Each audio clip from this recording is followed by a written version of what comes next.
हिंदी में यूपीएससी की तैयारी से संबंधित प्रोग्राम्स को देखने के लिए सब्सक्राइब करें स्टडी IQ IAS हिंदी।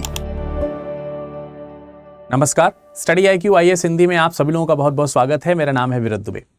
दोस्तों, आज हम जिस विषय की चर्चा करने चाह रहे हैं, कहने को तो ये इतिहास का एक प्रश्न है या इतिहास का एक टॉपिक है, लेकिन इसकी रिलेवेंसी जो है, इसकी जो संबद्धता है, वो आज के समय में आप इसको इंटरनेशनल रिलेशंस से थोड़ा सा जोड़ करके देख सकते हैं, क्योंकि अमेरिका की तरफ से भारत के संबंध जो है वो लगातार बिगड़ रहे हैं, जिसकी वजह से लगातार एक टर्म कॉइन किया जा रहा है हमारे देश के प्रधानमंत्री की तरफ से, और वो है स्वदेशी। तो जब बात स्वदेशी की आती है तो मैं आपको बता दूं कि ये एक ऐसा टॉपिक है जो हिस्ट्री के पॉइंट ऑफ व्यू से अगर हम देखें तो यूपीएससी का बड़ा फेवरेट टॉपिक है। आप देखेंगे अक्सर यहां से प्रश्न जो है वो बनते रहते हैं, चाहे वो प्रीलिम्स के हों चाहे वो मेंस के हों। तो आप इसको प्रारंभिक परीक्षा या फिर मुख्य परीक्षा किसी भी दृष्टिकोण से देख सकते हो। फैक्चुअल कॉन्सेप्चुअल डेटा मिला करके प्रीलिम्स में क्वेश्चन बन सकते हैं, या फिर विश्लेषणात्मक पद्धति में अगर आप देखें तो मुख्य परीक्षा में आप इसके लिए जा सकते हो। तो आज हम एनालिसिस करना चाहेंगे, एनालाइज करना चाहेंगे पूरा का पूरा कॉन्सेप्ट। हम इसको एक नए अंदाज में पढ़ेंगे। हम जब स्वदेशी की बात करते हैं तो आज के समय में जो स्वदेशी की मांग है वो किसी न किसी प्रकार से अगर आप देखेंगे तो विदेशी कारकों से प्रेरित होकर के, प्रेरित का मतलब यहां पर ये कि उसी के कारण ये मांग जो है वो फिर से बढ़नी शुरू हुई है। तो जो विदेशी कारक है, विदेशी कारक जो हमको यहाँ पर इसके पीछे देखने को मिल रहा है, उसको हम थोड़ा सा एनालाइज करने का प्रयास करेंगे और ये भी समझने का प्रयास करेंगे कि स्वतंत्रता पूर्व जो है इसकी शुरुआत कैसे हो रही है, कब हो रही है, और उसके पीछे के प्रमुख कारक क्या थे। क्या वहां पर भी विदेशी कारक मौजूद थे? क्या वहां पर भी विदेशी कारक मौजूद थे? और अगर आपको देखने को मिलेगा तो मैं आपको यहीं पर बता दूं कि यस, विदेशी कारक वहां पे मौजूद थे। यहां से आप एक बहुत अच्छा पॉइंट समझ में आएगा आपको कि अक्सर जो लोगों के मन में ये क्वेश्चन क्रिएट होता है कि आखिर इतिहास क्यों पढ़ना चाहिए, हिस्ट्री पढ़ने की आवश्यकता ही क्यों है, क्या जरूरत है इतिहास पढ़ने की। तो आप देखिए, ये एक ऐसा फेज है जो हमको इतिहास से ही सीखने के लिए प्रेरित कर रहा है, हिस्ट्री से ही हमें सीखने के लिए प्रेरित कर रहा है और उसी जैसा हमें फिर से बनाने का प्रयास कर रहा है। तो आज के इस टॉपिक में हम कवर करेंगे स्वदेशी के पॉइंट ऑफ व्यू से इसके इकोनॉमिक, पॉलिटिकल और कल्चरल जो डायमेंशंस हैं उनको हम लोग देखेंगे, यानी कि आर्थिक, राजनीतिक और सांस्कृतिक जो आयाम है उनको समझने का प्रयास करेंगे। साथ ही साथ 19वीं सेंचुरी में उसकी शुरुआत से लेकर के आज प्रेजेंट टाइम में इंडिया जब 21st सेंचुरी के फर्स्ट क्वार्टर को पूरा कर चुका है या पूरा करने की कगार पर है, तो यहां पर आत्मनिर्भर भारत जैसा स्लोगन किस प्रकार से उस स्वदेशी आंदोलन को मोटिवेट करता है जो कभी पहले पूर्व में हुए थे, स्वतंत्रता पूर्व। अच्छा, जनरली हम लोगों को क्या लगता है कि स्वदेशी जैसे ही हम स्वदेशी की बात करते हैं तो हमारे मन में जो विचार आता है वो आता है स्वदेशी आंदोलन का, स्वदेशी आंदोलन। और जैसे ही स्वदेशी आंदोलन की हम बात करते हैं तो हमारे मन में जो विचार जाता है वो 1905 का आता है। लेकिन आज के इस टॉपिक में हम समझने का प्रयास करेंगे कि अर्ली 20th सेंचुरी से पहले भी क्या स्वदेशी मूवमेंट की कुछ इंपॉर्टेंस रही थी या किसी ने उसकी डिमांड की थी, और की थी तो किस परिप्रेक्ष्य में हुई थी, उसको समझने का प्रयास करेंगे। इस समय जो फेमस 1905 का जो स्वदेशी मूवमेंट है और जो बाइकआउट मूवमेंट है उसको तो समझने का प्रयास करेंगे ही करेंगे। फिर आगे चल करके गांधी जी ने इसको कैसे सपोर्ट किया और इसको कैसे यूज किया नेशनल मूवमेंट को प्रोपेगेट करने के लिए, उसको हम समझने का प्रयास करेंगे। एंड इस तस्वीर के साथ क्या कनेक्टिविटी है in terms of history, not only in terms of history, current जो सिनेरियो है जिसमें हम इकोनॉमिक एंड पॉलिटिकल और कल्चरल जो एस्पेक्ट देख सकते हैं वो भी देखने का प्रयास करेंगे। स्टार्ट करते हैं कुछ विशेष चीजों के साथ में, जैसे कि सबसे पहले तो हम आपको यहां पर यह रिलेवेंसी बताने का प्रयास करें कि इसकी आवश्यकता अभी क्यों पड़ रही है, इसकी जरूरत जो है वो अभी क्यों पड़ रही है, उसका रीजन क्या है। देखिए, सबसे पहले तो अगर आप न्यूज थोड़ा देख रहे होंगे, जो कि जरूरी है आपके लिए समझना देखना, अगर नहीं कर रहे हैं तो डेली बेसिस पे इसकी आदत डालिए न्यूज पढ़ने की। तो इसमें आप देख रहे होंगे कि लगातार यूएस की तरफ से, ठीक है, यूनाइटेड स्टेट ऑफ अमेरिका जो है वो भारत के ऊपर टैरिफ उसने जो है बहुत सारे लगा रखे हैं।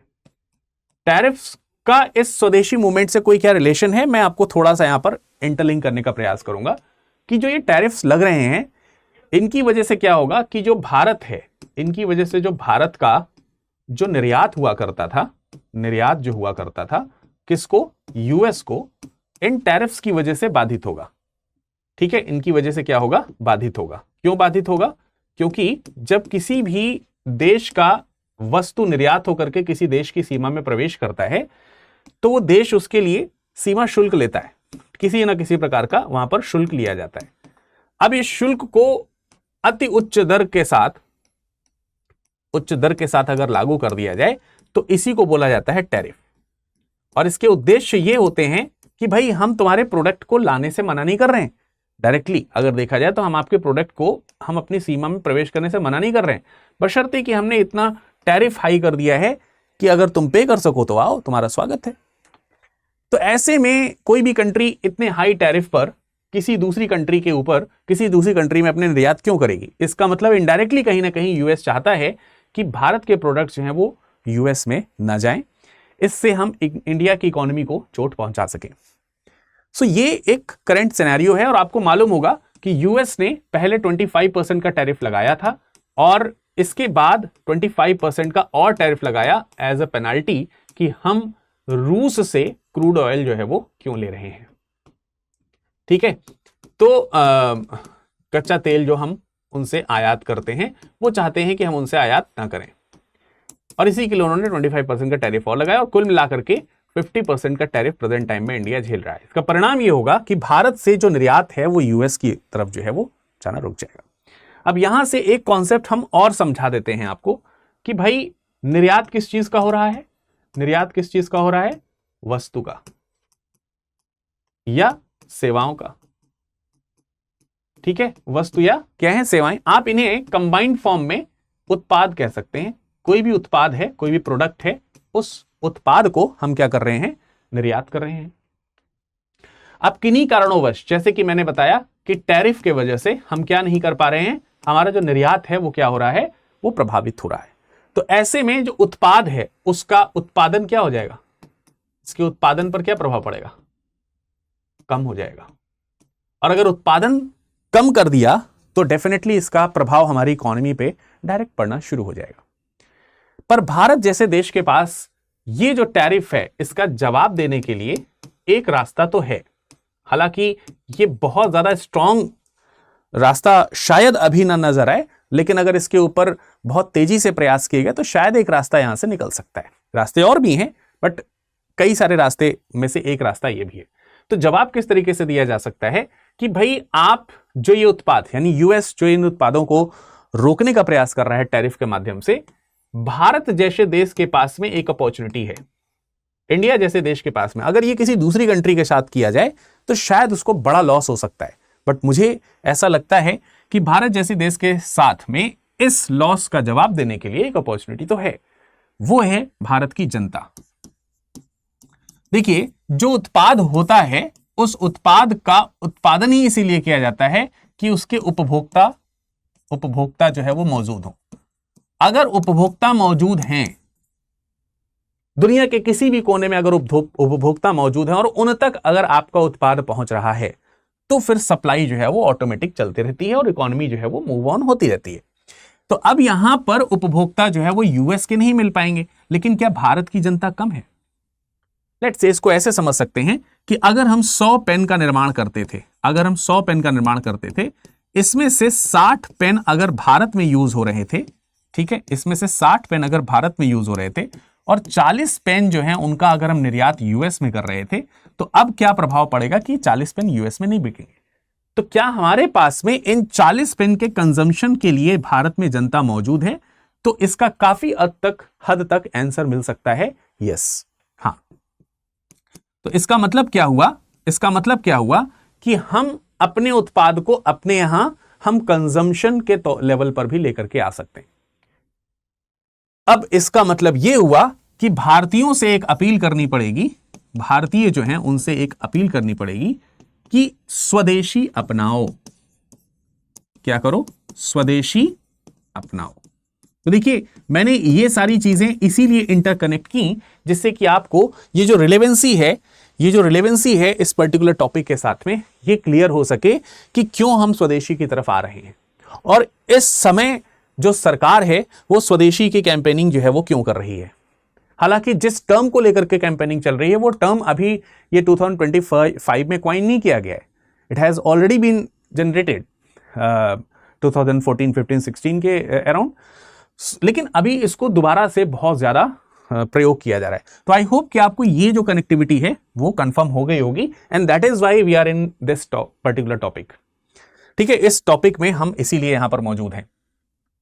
अब आप में से तमाम सारे तर्क हो सकते हैं कि सर इसकी वजह से तो अगर देखा जाए तो फॉरेन जो हमारे पास में करेंसी है वो कम हो जाएगी, वो सब हैं ऑप्शंस, लेकिन जहां अगर हम ये देखें वो बात सही है कि ऐसा नुकसान होगा, लेकिन जो एक तत्कालीन नुकसान हो रहा है उसके प्रभाव को कम करने के लिए ये एक रास्ता, ये एक मार्ग हो सकता है। उसके बाद कई दूसरे रास्ते भी हो सकते हैं कि भाई अगर यूएस के पास में हमारी 40 चीज़ों का मार्केट था तो उस 40 चीज़ों की मार्केट में जैसे एक तो आप भारत में मार्केट तलाश रहे हैं, दूसरा कई अन्य देश जो हैं, अन्य जो देश हैं उनके साथ मार्केट डेवलप कीजिए, और एक साथ इतना बड़ा मार्केट ना डेवलप करके इसको फुटकर में 5, 10, 15 के जो उत्पाद हैं उसमें करें, जिससे कि अगर कोई दूसरा देश भी कल को टैरिफ लगाए तो उतने बड़े उत्पाद की हानि ना हो। बस ये सिंपल सा कॉन्सेप्ट था जो मैंने यहां से कनेक्ट किया। अब वापस हम अपने टॉपिक पे आ जाते हैं।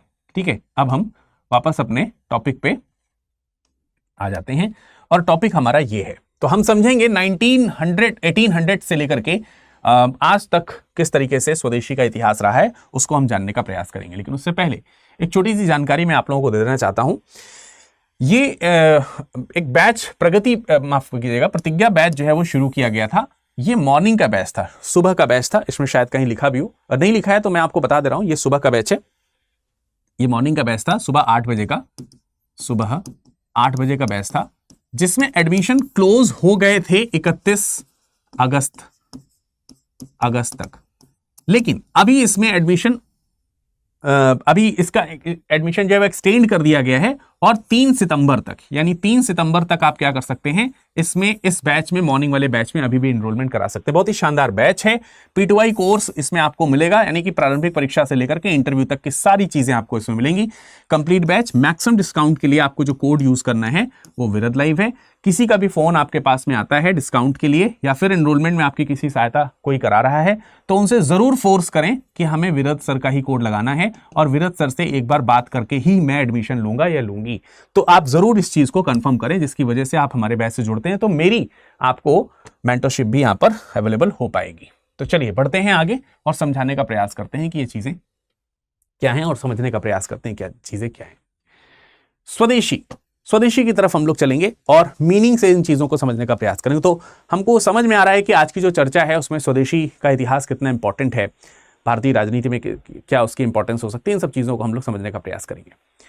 तो सबसे पहले तो हमको मालूम होना चाहिए कि यार ये कोई एकदम आज जो ये टर्म क्वाइन हो रहा है ये कोई नई अवधारणा नहीं है, ये काफी पुरानी अवधारणा है, इसके बारे में हम पहले से ही जानते हैं, समझते हैं। लेकिन उससे पहले फिर भी जो न्यू व्यूअर्स हैं उनको मैं समझाना चाहता हूं कि एग्जैक्टली अगर देखा जाए तो इसका अर्थ क्या है। अगर मैं आपसे पूछूं कि स्वदेशी की मीनिंग क्या है, स्वदेशी के अर्थ क्या है, तो इसको कई सारे लोग अलग अलग रूप स्वरूप में देखते हैं। मेरे मन में विचार जो है वो थोड़ा विश्व इतिहास से लेकर के भारतीय इतिहास तक के सब इतिहास को समेटता हुआ मेरे मन में कुछ विचार आ रहा है, लेकिन मैं चाहूंगा कि मैं इसको थोड़ा सा कंट्रोल करूं, वरना ये टॉपिक बहुत ज्यादा बड़ा हो जाएगा। तो मैं जो पॉइंट टू पॉइंट चीजें वो समझाने का आपको प्रयास करूंगा। देखो, सबसे पहले स्वदेशी का मतलब क्या है कि स्व मतलब अपना, देशी मतलब देश का, अपने देश का। तो हमको सीधे सीधे पॉइंट यहां पर पता चलता है कि भाई स्वदेशी मतलब हमारे देश का, ऑफ वंस ओन कंट्री, हमारे खुद के देश की जो चीज होती है उसको हम लोग स्वदेशी बोलते हैं। अगर कोई भी चीज हमारे देश में निर्मित हुई है, अपने देश में निर्मित हुई है, अपने देश की जो राजनीतिक सीमा है उसके अंतर्गत अगर निर्मित हुई है तो वो स्वदेशी कहलाएगी। लेकिन कई बार अगर देखेंगे तो इसका अर्थ जो है वो आर्थिक तौर पर ही निकाला जाता है। आर्थिक तौर पर कैसे? इसका अर्थ जो है वो कई बार आर्थिक तौर पर ही निकाला जाता है। जैसे कोई वस्तु है या सेवा है, इसका हमेशा क्या होता है? मौद्रिक मूल्य होता है। ठीक है, इसका हमेशा क्या होता है? मौद्रिक मूल्य होता है। तो ऑब्वियसली जब हम इसे खरीदते या बेचते हैं तो हम मौद्रिक मूल्यों में ही खरीदते बेचते हैं। इसका मतलब, इसका अर्थ कहीं ना कहीं कैसा निकल करके आता है? इकोनॉमिक वे में निकल करके आता है। ऐसे आप लोगों ने प्राचीन समय में, यह मतलब प्राचीन का मतलब एकदम एंशिएंट टाइम में नहीं चले जाना है, बिफोर इंडिपेंडेंस या इंडियन स्ट्रगल जब हो रहा था इंडिपेंडेंस का, उसके समय में अगर आप देखोगे तो आपने सुना ना कि लोगों ने डिमांड की कि स्वदेशी अपनाओ और विदेशी वस्तुओं का बहिष्कार करो।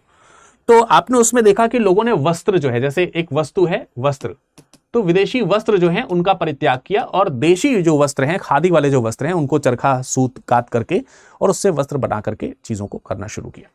तो अब यहां पर हमको यह समझ में आता है कि भाई वस्त्र जो है ये खरीदे बेचे जाएंगे। अब खरीदे बेचे जाएंगे तो स्वदेशी होंगे, ये स्वदेशी होंगे। तो यही मैं बोल रहा हूं कि इसका स्वरूप आपको यहां पर कैसा दिखेगा, आर्थिक दिखेगा। पर यह स्वरूप हमेशा आर्थिक हो ऐसा जरूरी नहीं। ये स्वदेशी जो है ना, ये सिर्फ आर्थिक नहीं, आर्थिक तो है लेकिन सिर्फ आर्थिक नहीं है, ध्यान रखें। ये एक आंदोलन भी है। आंदोलन कैसे? जैसे जब कॉलोनियल रूल होता है या विदेशी शासन जब होता है या विदेशी जब हमें डोमिनेट करने का प्रयास करते हैं।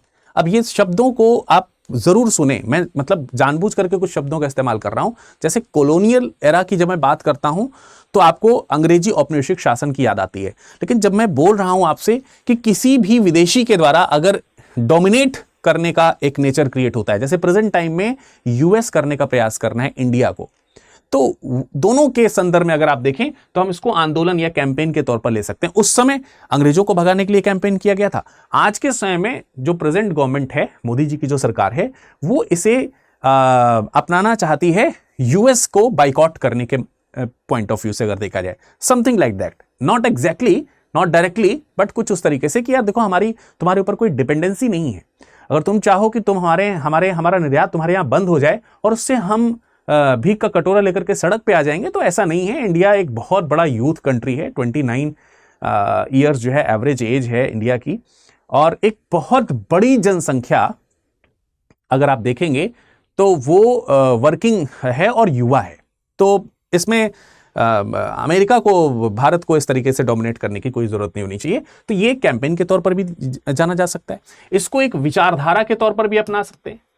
विचारधारा जो है ये थोड़ा सा इसको आप ऐसे समझ सकते हैं कि यार जैसे कुछ जेनेटिक चीजें होती है ना, जीन में ही बसी होती हैं, तो विचारधारा कुछ उसी तरीके का टर्म है। कई बार इसको लोग धार्मिक विचारधारा के तौर पर भी देखते हैं और इसका यूज होता है। जैसे एक एग्जांपल, जब मैं आपको कह ही रहा था कि यार थोड़ा सा मैं वर्ड हिस्ट्री में के भी विचार मेरे मन में आ रहे हैं, जाना नहीं चाहता हूं, लेकिन मैं सोच रहा हूं कि थोड़ा सा एक लाइन के लिए चला जाता हूं। आप लोगों ने सुना होगा विश्व में एक समय आया, वर्ड में विश्व जो है उसमें एक विश्व में एक समय आया जब वहां पर पुनर्जागरण हुआ। पुनर्जागरण खास तौर से विश्व के यूरोप वाला जो हिस्सा है उसकी मैं बात करूं तो वहां पर पुनर्जागरण आया। उसमें जो पूर्वी यूरोप का हिस्सा है, कहते हैं कि इटली को पुनर्जागरण का सारा श्रेय दिया जाता है यूरोप में। आपको मालूम है कि इटली में जब पुनर्जागरण हुआ तो वहां पर प्राचीन रोमन सभ्यता को लोगों ने दोबारा उस समय महसूस किया जिस समय पुनर्जागरण हो रहा था। और वो जो प्राचीन रोमन सभ्यता थी उसमें रोमन कल्चर के साथ साथ प्राचीन धार्मिक विचारधाराएं जो थी उसको अडॉप्ट करने की वहां पर लोगों ने कोशिश की और रिडॉप्ट किया गया।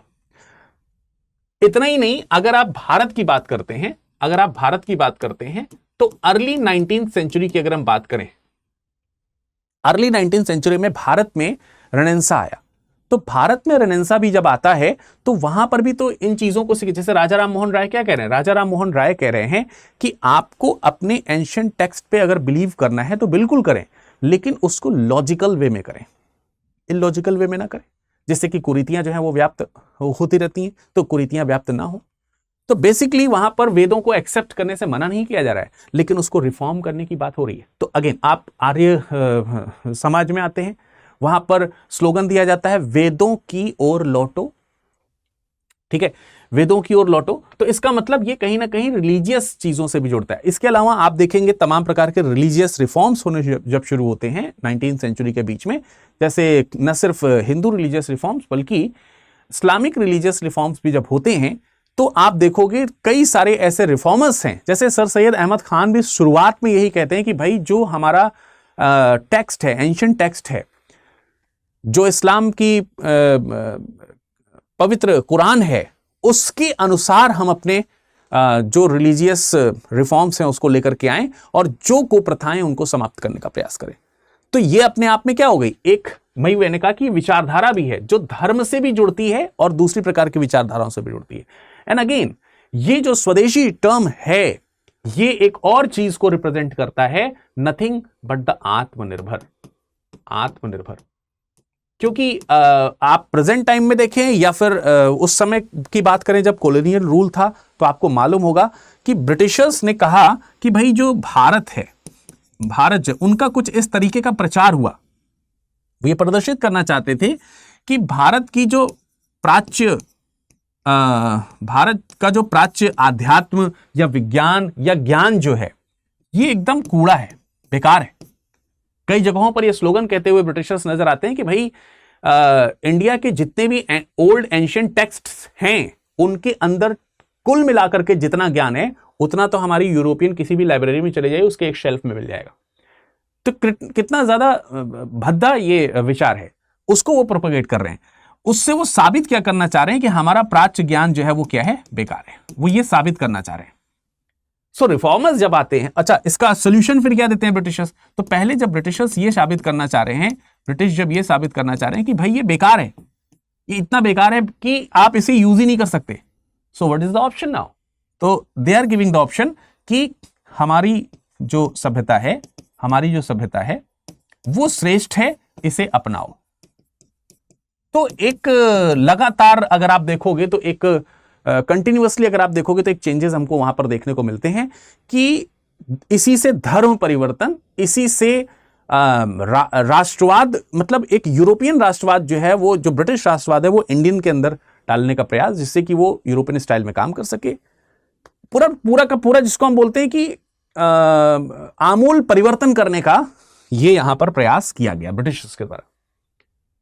तो बेसिकली इंडियन कॉन्सेप्ट क्या कहता है? इंडियन कॉन्सेप्ट कहता है अगर कोई चीज बेकार है तो हम उसमें सुधार कर सकते हैं। द बेटर ऑप्शन इज कि सुधार, बल्कि ये नहीं कि हम उसे परिवर्तित कर दें।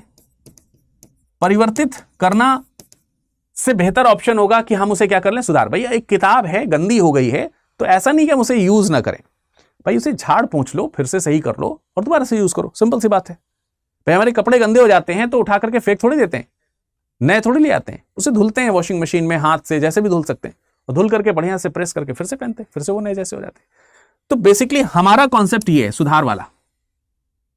समझ में आ रही बात? तो ऐसे में आत्मनिर्भरता बढ़ती है।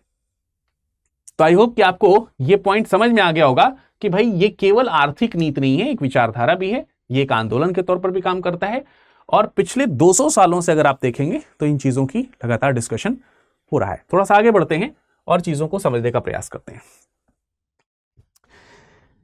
क्योंकि ज्यादातर स्टूडेंट्स को जब भी बोलो कि भाई आत्मनिर्भर स्वदेशी आंदोलन की बात करते हैं या स्वदेशी शब्द का इस्तेमाल ही जैसे करते हैं, तो उनका दिमाग तुरंत 2025 से पीछे जाना शुरू करता है और 2025 से पीछे जाकर के एकदम से स्टक हो जाता है, अब माफ कीजिएगा, 1905 में। भाई 1905 से 2025 यहां पर जाकर के उनका दिमाग एकदम स्टक हो जाता है जाकर के। उन्हें लगता है कि यहां से शुरू होती है स्वदेशी की डिमांड, बट ऐसा नहीं। स्वदेशी जो है ये कोई नई अवधारणा नहीं है कि 1905 में शुरू हुई हो या फिर 2025 में भी शुरू हुई हो, ऐसा नहीं है। हाँ, ये बात सही है कि एक बहुत बड़ा स्टैंड, एक बहुत बड़ा जो मंच है वो हमको देखने को मिलता है। कब देखने को मिलता है? 1905 से 1908 के बीच में, 1905 से लेकर के 1908 के बीच में एक बहुत बड़ा एक कैंपेन हमको स्वदेशी मूवमेंट के तौर पर देखने को मिलता है, बट इसकी शुरुआत और पहले से भी है। लाइकवाइज 1920s के अकॉर्डिंग के 1820s के आसपास अगर हम देखें, 1820 के आसपास अगर हम देखें, जिसको हम अर्ली 19th सेंचुरी कह सकते हैं, तो उसमें एक समाचार पत्र है, समाचार चंद्रिका। ये बंगाली भाषा में छापा जाता था, समाचार चंद्रिका। ये समाचार पत्र हुआ करता था और समाचार पत्र में कई बार स्वदेशी शब्द के जो है प्रयोग किए गए थे। विदेशी वस्त्रों का उपयोग जो है ना करने की बात कही गई थी। ये एक अलग बात है कि थोड़ा दूसरी तरीके से कहते, जैसे ये जो समाचार पत्र छपते थे इसमें कई बार इस प्रकार की अपील की जाती थी कि विदेशी वस्त्रों को पहन करके धार्मिक, मतलब विदेशी वस्त्रों को धारण करना धार्मिक दृष्टि से ठीक नहीं है। ये जो अखबार है ये भगवती चरण बंदोपाध्याय का अखबार है, भगवती चरण बंदोपाध्याय बंदोपाध्याय का ये अखबार है और उसमें उन्होंने कई बार इस चीज को रेज किया है कि भाई धार्मिक दृष्टि से अगर देखा जाए तो विदेशी वस्त्रों का प्रयोग करना ठीक नहीं है।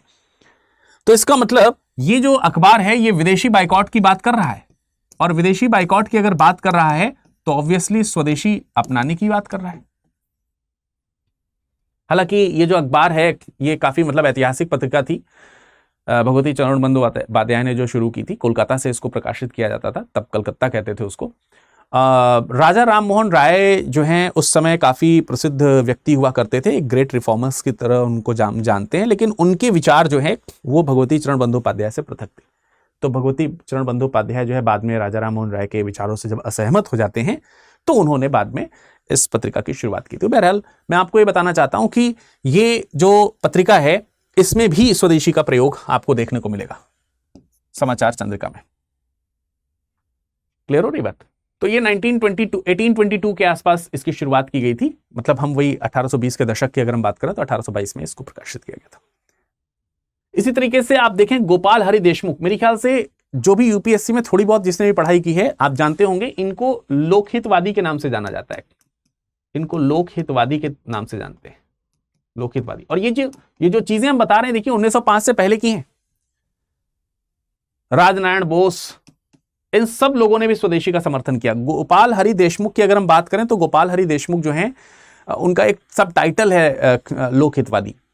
एक्चुअली लोकहितवादी के उपनाम से समाचार पत्रिकाओं में इनकी एक समाचार पत्रिका हुआ करती थी, साप्ताहिक पत्रिका थी जिसका नाम था प्रभाकर। उस प्रभाकर में ये एक लेख लिखा करते थे जिसका टाइटल जो है वो अक्सर लोकहितवादी दिया करते थे। तो लोग इन्हें लोकहितवादी के नाम से जानना शुरू कर गए थे।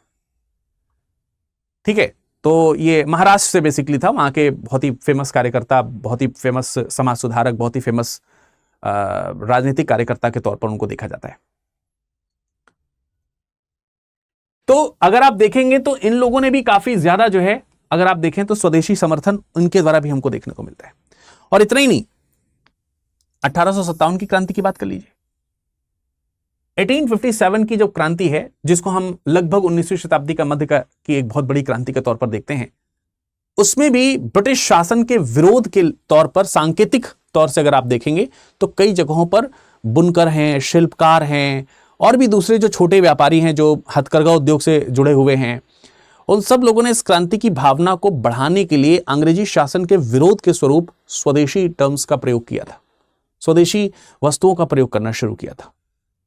हालांकि क्योंकि ये क्रांति थोड़ी हिंसक थी, थोड़ी क्या मतलब काफी हिंसक थी, इसकी वजह से जो अहिंसक कार्यक्रम है वो इस क्रांति के पीछे दबे हुए महसूस होते हैं। लेकिन आप डीपली अगर पढ़ेंगे तो आपको समझ में आएगा कि ये भी वो एक माइलस्टोन है, ये भी एक इंपॉर्टेंट जगह है जहां पर आप स्वदेशी की सुगंध देख सकते हैं ब्रिटिशर्स के खिलाफ। एक बहुत ही फेमस पर्सनैलिटी हुए महादेव गोविंद रानड़े। पुणे में इनका बहुत ही प्रसिद्ध नाम हुआ करता था और उन्होंने एक बात कही है, वे कह रहे हैं स्वदेशी वस्तुओं को उन्होंने स्वदेशी वस्तुओं को प्राथमिकता दी। और प्राथमिकता की बात किस तरीके से कही गई है कि वे कहते हैं कि भाई देखिए अब समस्या क्या है, उन्होंने बहुत अच्छी तरीके से समझाया। यहां पर स्वदेशी के साथ में एक प्रॉब्लम भी थी। स्वदेशी के साथ में एक प्रॉब्लम यह थी कि उस समय औपनिवेशिक शासन के समय में जो अंग्रेजी वस्तुएं भारत में आती थी, तो अंग्रेजों ने जो विदेशी वस्तुएं हैं उनके लिए जो नीति लागू की थी वो नीति टोटली इनके लिए फेवरेबल थी और इनके लिए अनफेवरेबल थी। कैसे? जो टैक्सेस लगाए जाते थे वो टैक्सेस इस तरीके से लगाए जाते थे कि विदेशी वस्तुएं भारत में आसानी से प्रवेश कर जाएं। उनका प्रवेश शुल्क मतलब कई बार तो शून्य भी रहता था और कई बार बिल्कुल माइनर सा रहता था, बहुत जरा सा। इसकी वजह से इनकी कॉस्ट नहीं बढ़ पाती थी।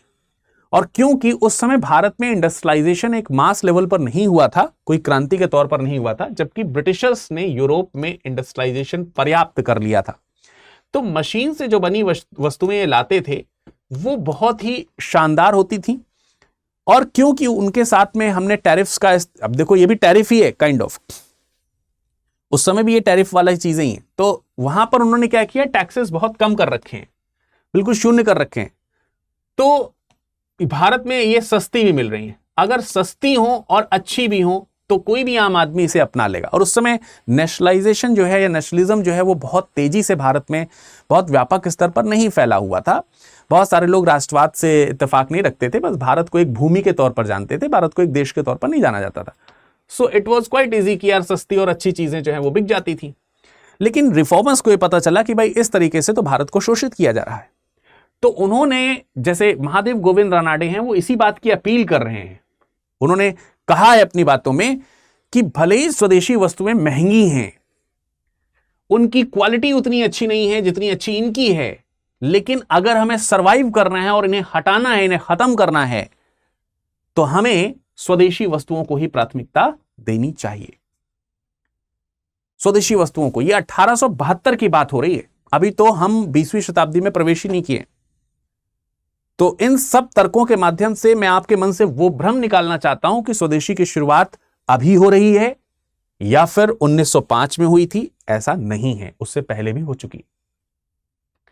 मैंने आपको बताया था कि स्वदेशी जो है वो बहुत मायने रखती है, मतलब बहुत सारे आयाम हैं उसके, बहुत सारे दृष्टिकोण हैं। तो उन सारे दृष्टिकोणों के ऊपर हम लोग चर्चा कर रहे हैं।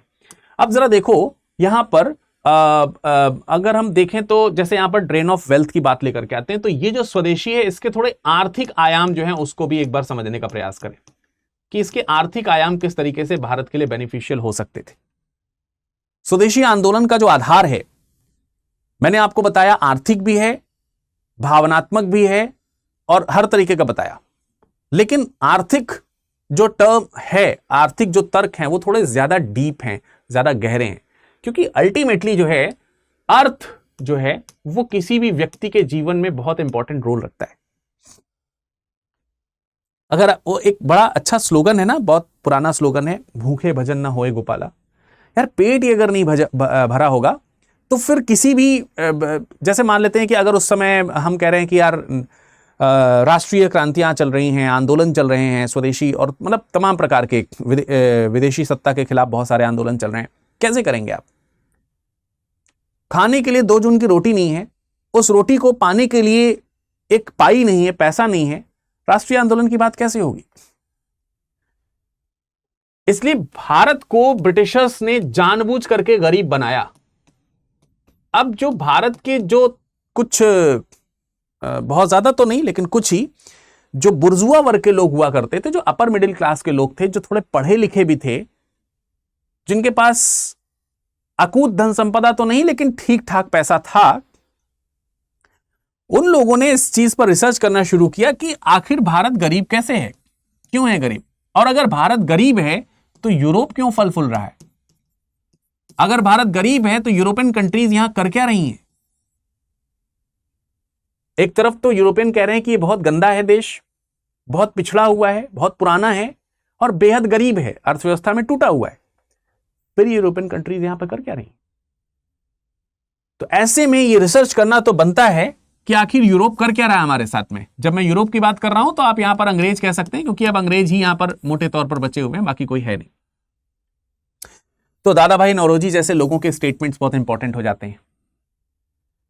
Drain of wealth theory, I hope कि आप सबने सुना होगा, अगर सुना है तो कमेंट सेक्शन में जरा एक बार बताइए, ड्रेन ऑफ वेल्थ थ्योरी किसने किसने सुनी है? दादा भाई नौरोजी ने यह थ्योरी प्रस्तुत की और उन्होंने इस थ्योरी के अकॉर्डिंग बताया कि ये जो ब्रिटिशर्स हैं, जो हमारे हितैषी बने हुए हैं, वो ये दिखा रहे हैं कि तुम जो गरीब लोग हो ना, मतलब ओवरऑल जनता अगर सोच भी ले, थोड़ी सामान्य जनता अगर ये सोच भी ले कि हमारे गरीब देश में अंग्रेज कर क्या रहे हैं, तो अंग्रेजों ने इस तरीके का प्रोपेगेंडा फैला रखा है कि भाई तुम्हारे देश को आगे बढ़ाने का हम काम कर रहे हैं, हम तुम्हारे देश में इन्वेस्टमेंट कर रहे हैं, हम तुम्हारे देश में टेक्नोलॉजी लेकर के आ रहे हैं, हम तुम्हारे देश में शिक्षा व्यवस्था लेकर के आ रहे हैं, हम तुम्हारे देश को यूरोप की तरफ लेकर के जा रहे हैं, बड़ा कर रहे हैं, बढ़ावा दे रहे हैं। तो आम जनता को लगता था यस ये सही कर रहे हैं यार, और बहुत सारी हमारे यहां कुरीतियां थी, उन कुरीतियों को समाप्त करके वो दिल जीत लेते थे हमारा। अब जैसे सोच करके देखिए कि यार सती प्रथा जैसी चीजों को उन्होंने खत्म किया, तो उस समय सती प्रथा कितनी बड़ी कुरीति थी। निस्संदेह इसमें ब्रिटिशर्स ने बहुत अच्छा काम किया। तो एक बड़ा जो महिला वर्ग है वो ब्रिटिशर्स के प्रति थोड़ा संतोष तो रखेगा ही। या फिर दूसरी चीजों में हम देखें कि जैसे प्राचीन हिंदू जो सभ्यता है उसमें छुआछूत बहुत चल रहा है, ऊंच और नीच का भेदभाव बहुत है। तो जो डिस्क्रिमिनेटेड क्लास है, अगर उनको ब्रिटिशर्स सपोर्ट कर रहे हैं तो ब्रिटिशर्स तो उनके लिए बहुत अच्छे होंगे। सो बेसिकली ये initial stage of divide and rule है, बट वो हमारी सिंपैथी मतलब गेन कर रहे हैं, चीजों को इस तरीके से प्रदर्शित कर रहे हैं कि तुम्हारे गरीब देश को हम अमीर बना रहे हैं, लेकिन वो कर क्या रहे हैं उसका उल्टा। अगर वो टेक्नोलॉजी, अगर वो इकोनॉमी, अगर वो एजुकेशन, इन सब चीजों में इंप्रूवमेंट कर रहे हैं just because their benefit only. अगर देश शिक्षित होगा, भारत में ज्यादातर लोग अगर ब्रिटिश अंग्रेजी शिक्षा से शिक्षित होंगे तो वो अंग्रेजों के कार्य में और सहायता पटाएंगे, उन्हें ऑफिसर्स बनाया जाएगा, उन्हें जो है कह सकते हैं कि उसमें जोड़ा जाएगा, कर्मचारी बनाया जाएगा, और वो ब्रिटिश ईस्ट इंडिया कंपनी और दूसरी कंपनीज के लिए काम करेंगे, ब्रिटिश क्राउन के लिए काम करेंगे। तो इसलिए एजुकेट किया जा रहा है।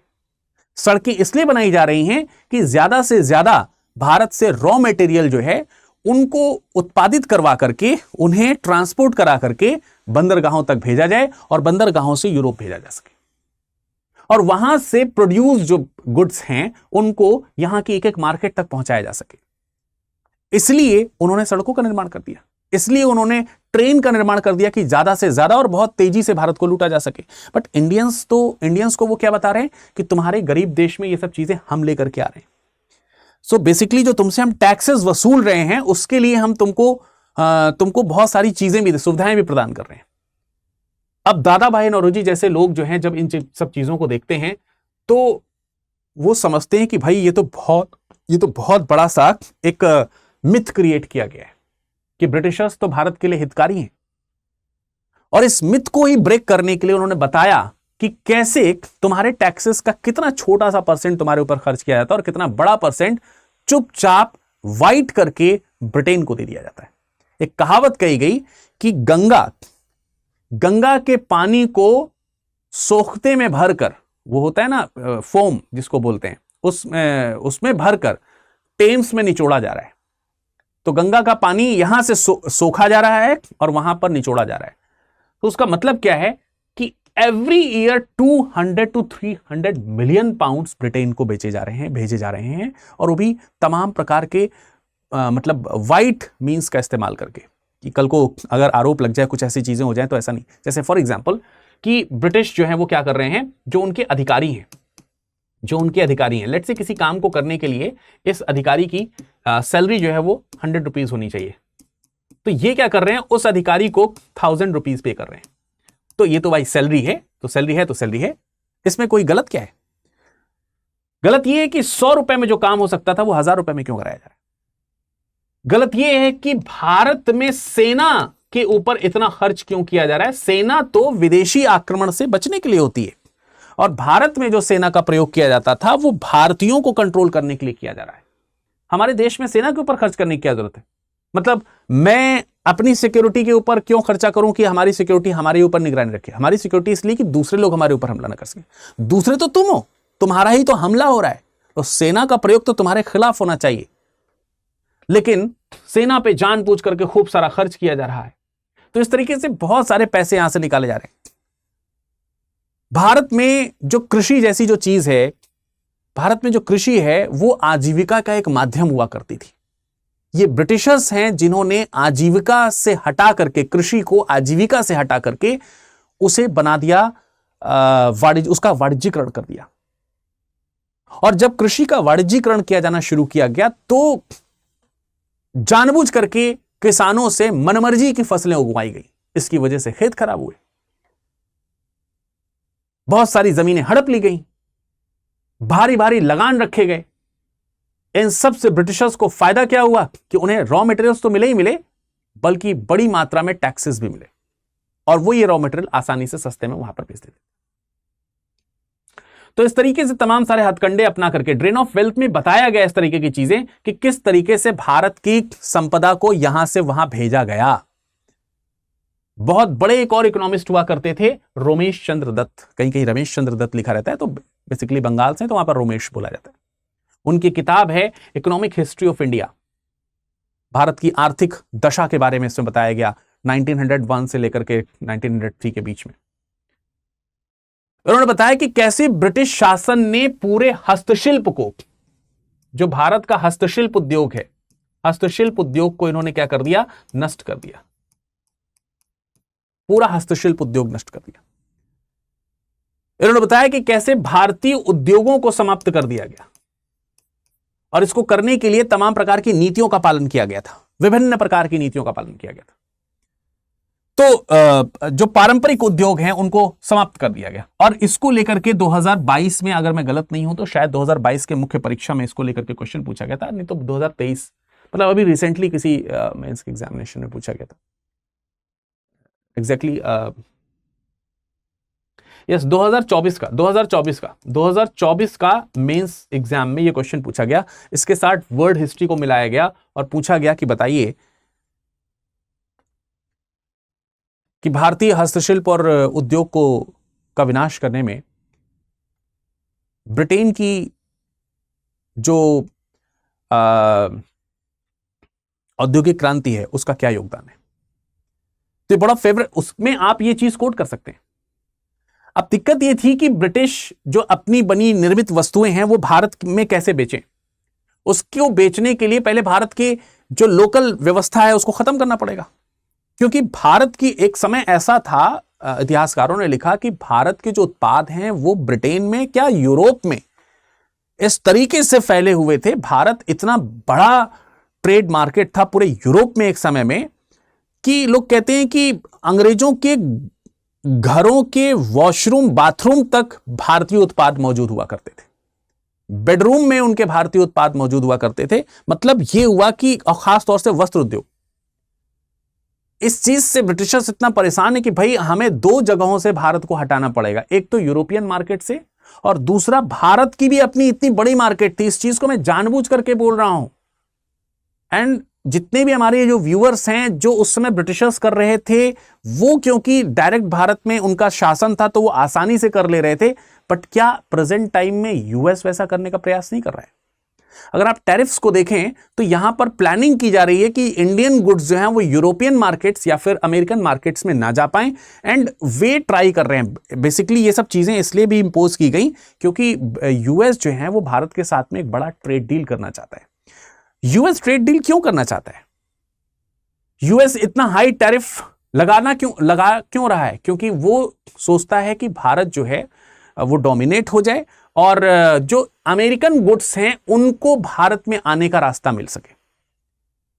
तो उसका कहना है कि ये टैरिफ्स भाई हम तब हटाएंगे जब आप हमसे ट्रेड डील करो, और ट्रेड डील में उनको यही चाहिए कि भाई उनके उत्पाद हमारे यहां आना शुरू हो जाएं। अब उनके उत्पाद हमारे यहां आना शुरू हो जाएं से कहानी शुरू होती है। अगर उनके उत्पाद हमारे यहां आने शुरू हो जाएंगे तो हमारे जो लोकल मार्केट है अगेन उसके ऊपर एक बड़ा खतरा है। जैसा ब्रिटिशर्स ने किया, उन्होंने पॉलिसी आसानी से लगा ली क्योंकि उन्होंने भारत को जीता हुआ था। प्रेजेंट सिनेरियो में केवल डिफरेंस इतना है कि यूएस डायरेक्टली इंडिया को अभी जीता नहीं है और कभी नहीं जीत पाएगा। अभी क्या उसकी इतनी औकात तो है नहीं, लेकिन कोशिश वो यही कर रहा है इस तरीके से। तो अगर आप देखेंगे तो ये बहुत बड़ी चीज है, इसके बहुत बड़े मायने हैं। तो अर्थ इन चीजों को नष्ट करने के लिए भारत के अब ये कैसे नष्ट होगा कि भारत की वस्तुएं अगर यूरोप में जाएं और उनके ऊपर बहुत ज्यादा टैक्स लगा दिया जाए तो यूरोपियन मार्केट में एंटर नहीं कर पाएंगे। The same and similar thing is happening with US, isn't it? दूसरा, इंडियन गुड्स इंडियन मार्केट से कैसे हट सकते हैं? तो क्योंकि ब्रिटिशर्स जो है वो भारत में शासन कर रहे थे तो उन्होंने इंडियन गुड्स के ऊपर टैक्सेस ज्यादा लगाए और उनके जो गुड्स आते थे उनके ऊपर टैक्सेस बहुत कम लगाए। तो इसकी वजह से भारत का जो सामान है वो भारत में ही महंगा हो गया और भारत में विदेशियों का जो सामान है वो सस्ता होने लगा। And that is why the need of स्वदेशी मूवमेंट कम्स हियर। और वही सिचुएशन इस समय प्रेजेंट टाइम में इंडिया की हो रही है कि अगर इंडिया को इंडियन गुड्स प्रमोट करना है, क्योंकि ब्रिटिशर्स ने उस समय लोकल मार्केट के ऊपर हमला किया था, that is why present time the slogan vocal for local is running out. तेजी से आगे बढ़ रहा है, तेजी से उसको जो है दौड़ाया जा रहा है, यूज किया जा रहा है। तो वोकल फॉर लोकल मतलब शब्दों का जो चयन है वो जानबूझ करके इसी तरह है। अगर आप उसे समझने का प्रयास करें हिस्ट्री के पॉइंट ऑफ व्यू से तो ऐसे निकलेगा। कृषि पर अत्यधिक निर्भरता जो है हुआ करती थी भारत की। एक समय में भारत जो है वो कृषि को एक, भारत तो कृषि अर्थव्यवस्था था ही हमेशा से, लेकिन कृषि जो है वो भारत के लिए एक आजीविका का स्रोत हुआ करता था। ब्रिटिशर्स, तो रोमेश चंद्र दत्त लिखते हैं कि उन्होंने इस चीज को नष्ट कर दिया। उन्होंने पूरी तरीके से, अगर आप देखेंगे कि निर्भरता जो है वो इसको जो है कृषि का जो है वाणिज्यीकरण कर दिया। अब अगर आप वाणिज्यीकरण कर देंगे तो इसका मतलब कृषि के ऊपर डिपेंडेंसी बढ़ जाएगी। रोमेश चंद्र दत्त की अगर हम बात करें तो एक बहुत बड़े इकोनॉमिस्ट हुआ करते थे। भारत का जो आर्थिक इतिहास है, यानी इकोनॉमिक हिस्ट्री ऑफ इंडिया जो है, उसको उन्होंने लिखा है 2 अलग अलग खंडों में विभाजित करके, आप इसको देख सकते हैं। 1757 से लेकर के 1837 तक। 1757 बेसिकली वो टाइम पीरियड माना जाता है जब ब्रिटिश ईस्ट इंडिया कंपनी की शुरुआत भारत में राजनीतिक तौर पर होनी शुरू हुई, प्रशासनिक तौर पर होनी शुरू हुई। वहां से लेकर के 1837 तक का एक इतिहास उन्होंने डेवलप करके दिया है। और इसके बाद आगे का जो इतिहास है वो 1837 से आगे का है। 2 अलग अलग, और दोनों समय में आर्थिक नीतियां किस तरीके की थी इसमें बताया गया है कि इस समय भारत की स्थिति क्या थी, 1757 से पहले भारत की स्थिति क्या थी, इस बीच में कितनी लूट की गई और प्रेजेंट टाइम में कितनी लूट की जा रही। और बताया गया साफ साफ कि कैसे ब्रिटिश आर्थिक नीतियों के कारण ही भारत का आर्थिक पतन हुआ। इस किताब का उद्देश्य ये कि बताया जा सके लोगों को, और इसकी वजह से लोगों के अंदर राष्ट्रवाद आ सके कि भाई ये हमारा शोषण कर रहे हैं, इससे बचने का उपाय क्या हो सकता है। इससे बचने का एक ही उपाय हो सकता है, हम इनके खिलाफ युद्ध नहीं कर सकते, लड़ाई नहीं लड़ सकते। इन्होंने हमारा आर्थिक शोषण किया है, अब हमें इनको इकोनॉमिक सपोर्ट बंद करना पड़ेगा। बट कैसे करेंगे इकोनॉमिक सपोर्ट, कैसे करेंगे इनका इकोनॉमिक लॉस, कैसे करेंगे इनका इकोनॉमिक लॉस। उसके लिए हमें आपस में एकजुट होना पड़ेगा, हमें विदेशी वस्तुओं को अस्वीकार करना पड़ेगा, बहिष्कार करना पड़ेगा। हमें महंगी ही सही अपनी वस्तुओं के ऊपर डिपेंडेंसी बनानी पड़ेगी, तब जाके बनेगा काम। समझ में आ रही बात। तो यह चीज आपको यहां पर देखने को मिलती है, और इसको लेकर के फिर बहुत सारे राजनीतिक स्वदेशी आंदोलन चलाए गए। अब अगर 19वीं 20वीं शताब्दी का जो कंजेशन टाइम है, 19th और 20th सेंचुरी का जो एक संक्रमण काल है, वहां पर कुछ आंदोलन आपको देखने को मिलेंगे। जैसे एक नामधारी आंदोलन शुरू किया गया था, नामधारी आंदोलन शुरू किया था 1860s में गुरु राम सिंह के द्वारा। इसमें उन्होंने आह्वान किया कि विदेशी वस्तुओं का क्या करिए, विदेशी वस्तुओं का बहिष्कार, वस्तुओं का क्या किया जाए, बहिष्कार किया जाए। इसका आह्वान उन्होंने किया था। बहुत ही फेमस आंदोलन था, आप लोगों ने शायद पढ़ा होगा। कई जगहों पर इस मामले में उन्हें स्वदेशी का अग्रदूत माना जाता है। फिर हम बात करते हैं 1890s की, बाल गंगाधर तिलक। अभी आपने कुछ दिन पहले ही गणेश चतुर्थी मनाया होगा, गणेशोत्सव के तौर पर उसको सेलिब्रेट किया जाता है। तो तिलक वो व्यक्ति हैं जिन्होंने गणेश महोत्सव के माध्यम से, अब देखिए गणेश महोत्सव ये धर्म का स्वदेशीकरण है। मतलब जब मैंने आपको शुरुआत में बताया था ना यहां पर कि भाई स्वदेशीकरण जो है उसमें एक विचारधारा भी एक एंगल है, केवल आर्थिक एंगल ही नहीं है, इकोनॉमिक एंगल ही नहीं है, बल्कि जो आइडियोलॉजीज हैं, विचारधाराएं जो हैं, वो भी कहीं ना कहीं स्वदेशी विचारधारा के अंतर्गत आती है। तो जब बात आती है कि हम राष्ट्रवाद को बढ़ावा कैसे दें, तो तिलक को एक रास्ता मिलता है कि विचारधारा को प्रमोट करके राष्ट्रवाद को तेजी से बढ़ावा दिया जा सकता है, बहुत तेजी से हवा दी जा सकती है। उस समय राष्ट्रवाद प्राथमिकता है। आज के इतिहास में जब हम देखेंगे तो बहुत सारे लोग इस चीज को जरूर महसूस करते होंगे कि तिलक और उनके तमाम सारे जो सहयोगी थे उनकी वजह से हिंदू राष्ट्रवाद की शुरुआत हुई, या यूं कह सकते हैं शुरुआत भले न हुई लेकिन एक हवा जरूर मिली, तेजी जरूर मिली। और इस प्रकार से इस राष्ट्रवाद को उस लेवल पे नहीं दिखाया जा सकता जिसमें हम सभी धर्मों का समावेशन देख सकें।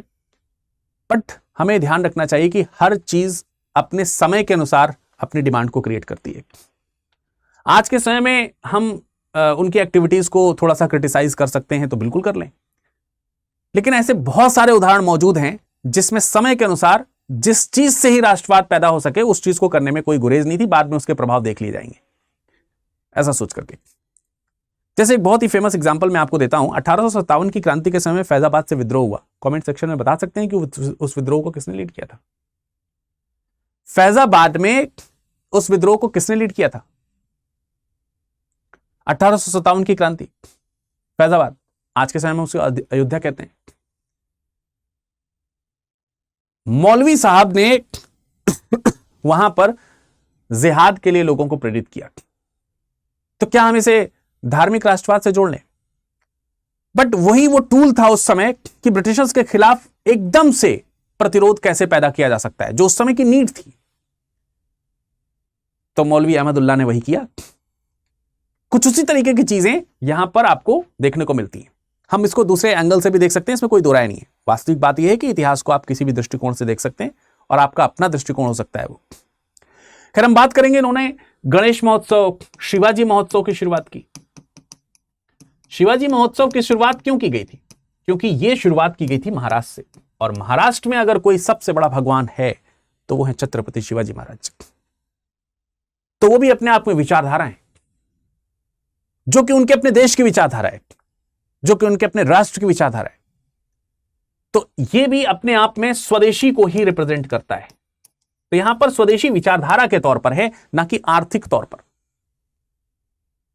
हां, इसमें आर्थिक चीजें जोड़ी जरूर गई, क्योंकि इन महोत्सवों की जब शुरुआत की गई तो उसमें बाल गंगाधर तिलक ने मांग की कि विदेशी वस्त्रों का, विदेशी जो वस्तुएं हैं, विदेशी वस्तुओं का त्याग इस आंदोलन के साथ में जोड़ा जा सकता है।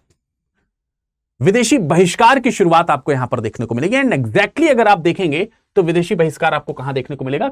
1905 में, जब ये व्यक्ति, ये लॉर्ड कर्जन हमारे देश के उस प्रांत का विभाजन करता है जिस प्रांत को क्रांतिकारियों और आंदोलनकारियों का गढ़ माना जाता था उस समय, बंगाल, और गढ़ था हिंदू और मुस्लिम एकता का। तो ब्रिटिशर्स जो दबे पांव बहुत पहले से ही डिवाइड एंड रूल की पॉलिसी का प्रयोग कर रहे थे, वो उस पॉलिसी को अब अपफ्रंट में लेकर के आना चाहते थे। और उसका एक जीता जागता उदाहरण मिलता है बंग भंग। 20 जुलाई सन 1905 को लॉर्ड कर्जन ने बंगाल के विभाजन का ऐलान किया। रविन्द्रनाथ टैगोर ने इस फैसले के विरोध में आमार सोनार बांग्ला, ये लिखा, जो अब वर्तमान समय में बांग्लादेश का राष्ट्रगान है। तकरीबन 3 महीने बाद 16 अक्टूबर 1905 को बंगाल का विभाजन हो गया। बंगाल के विभाजन को काला दिवस के तौर पर मनाया गया, साथ ही साथ इसे रक्षाबंधन दिवस के तौर पर मनाया गया। अब जरा यहां देखिए, जबरदस्त तरीके से बंगाल विभाजन का विरोध किया गया, और विरोध करने के लिए जिस चीज का प्रयोग किया गया वो था बहिष्कार आंदोलन। तो आप देखते हैं कि बहिष्कार आंदोलन जो है वो स्वदेशी आंदोलन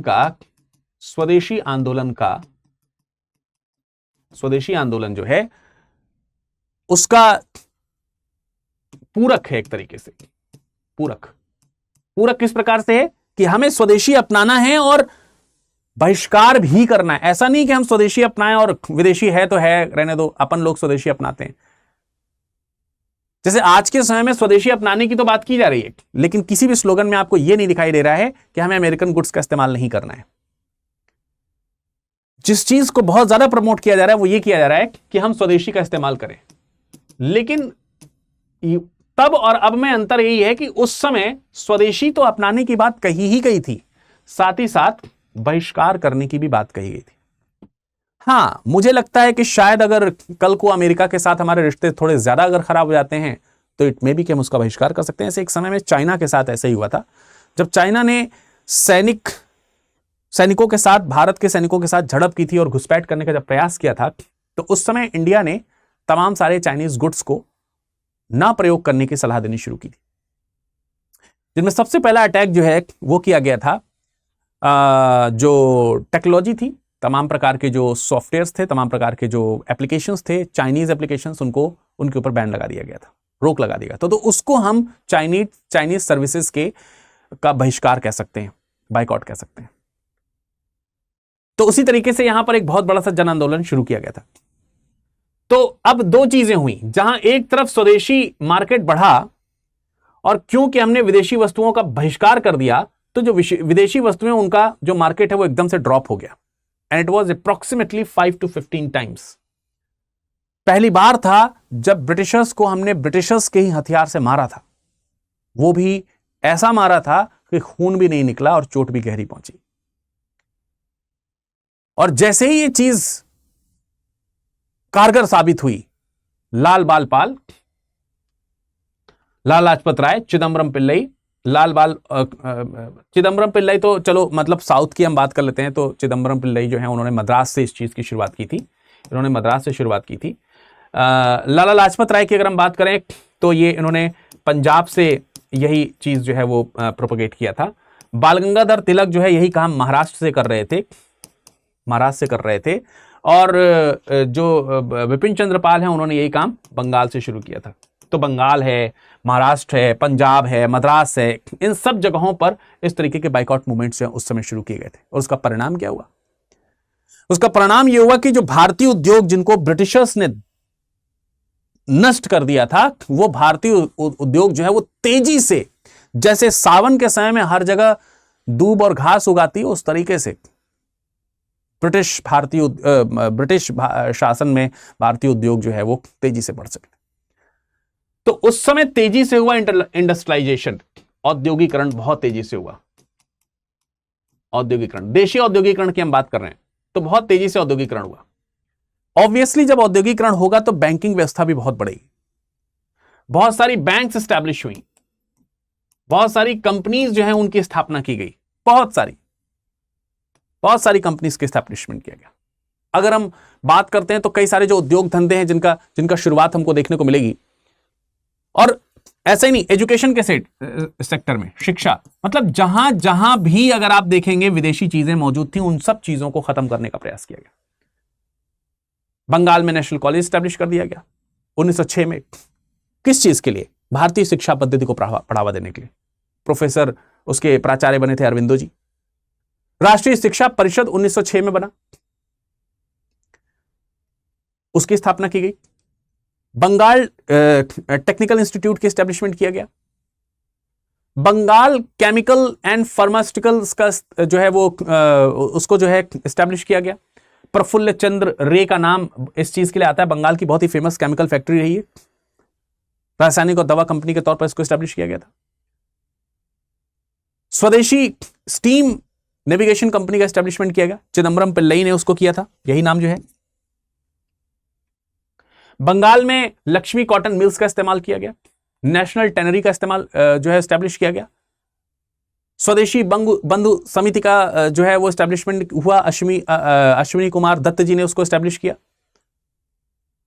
तो ऐसी करके तमाम, और जानिए कितनी बैंक्स, जबरदस्त तरीके से बैंक्स, मतलब आप समझिए कि माचिस की तीली बनाने से लेकर के जहाज तक सब चीजें भारत में बन रही थी, बहुत जबरदस्त तरीके से ये मूवमेंट आपको उस समय देखने को मिलता है। और उसका परिणाम यही हुआ कि स्वदेशी मूवमेंट जो है वो फिर तेजी से आगे बढ़ा। हालांकि उसको राष्ट्रीय स्तर पर कुछ ऐसी चीजें हुई जिसकी वजह से उसको वापस लेना पड़ा 1908। अब स्वदेशी की बात हो और गांधी जी उसमें ना आए, ऐसा कैसे हो सकता है? तो अगर हम गांधीयन एंगल से देखने की शुरुआत करें, देखिए मैंने जब शुरुआत में डायग्राम लगाया था तो इस तरीके का फोटो लगाया था, मैंने आपको बताया था, यहां पर ये देख सकते हैं, इस तरह से इस तरह तक। तो यहां पर यह माना जा सकता है कि स्वदेशी को एक बड़ा आयाम, बड़े स्तर तक पहुंचाने का काम जो है वो गांधी जी के द्वारा आपको देखने को मिलेगा, बहुत बड़े स्तर तक। तो गांधी और स्वदेशी को अगर हम देखने का प्रयास करें तो गांधी जी का जो स्वदेशी कैंपेन है वो सिर्फ आर्थिक नहीं है। जैसे प्रीवियसली मैंने आपको बताया, जो 1905 का जो कैंपेन हुआ था, स्वदेशी मूवमेंट जो हुआ था, वो इकोनॉमिक कैंपेन था, आर्थिक तौर से ब्रिटिशर्स को नुकसान पहुंचाने और भारत को आर्थिक तौर से समृद्ध बनाने के लिए किया गया था। लेकिन गांधी जी ने सिर्फ इसे आर्थिक स्थिति तक नहीं रखा, मतलब आर्थिक है ठीक है, बट आर्थिक के अलावा आध्यात्मिक और नैतिक आंदोलन के तौर पर, ठीक है, आप देख सकते हैं आर्थिक तो है ही, इसके अलावा आध्यात्मिक आंदोलन के तौर पर और नैतिक आंदोलन के तौर पर इसको रखा कि स्वदेशी हमारे नैतिकता में होना चाहिए। तो गांधी जी ने इसको नैतिक आंदोलन बनाया, आध्यात्मिक आंदोलन बनाया। 1916 वो समय है जब पहला सार्वजनिक भाषण गांधी जी के द्वारा दिया गया। और उस आंदोलन में उन्होंने कहा कि स्वदेशी का मीनिंग है कि आप अपने गांव, अपने पड़ोस, अपने आसपास की अपनी चीजों को प्राथमिकता दें, यानी लोकल, स्थानीय। मैं यहां पर बार बार शब्द जो है वो लोकल लिख दे रहा हूं जिससे कि आपको मीनिंग समझ में आए, आज के परिदृश्य में आप उसको अलाइन कर सकें। तो भाई स्थानीय प्राथमिकता को बढ़ावा देने की यहां पर बात की गई थी।